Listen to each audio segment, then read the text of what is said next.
Here's your October national market update. Now, as we move into the last quarter of 2023, what's the latest stats on the national housing market? Hi, April Borst here with Arizona Best Real Estate.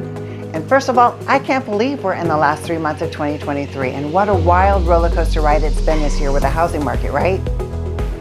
So here's the latest data from the National Association of Realtors, or NAR for short. The existing home sales fell 2.2% over the summer to an annual rate of 4.07 million units sold nationally. Now, year over year, the sales have declined 16.6% from the last year.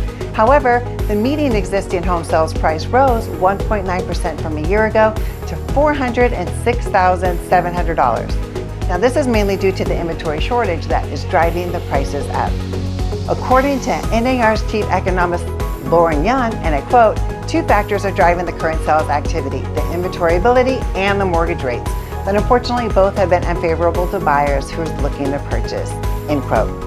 Now, nationally, the unsold inventory sits just over a 3-month supply at the current sales price. And that indicates we're still in a seller's market with an average days on market for a home about 20 days. Now, the mortgage rates continue to go up in the second quarter of 2023, which ended up putting a strain on buyers' purchasing power. Now, as always, if you're planning on buying or selling, it's always important to reach out to your local real estate expert to give you the most up-to-date numbers in your area. But please feel free to reach out to me if you have any questions, as I'm always happy to help.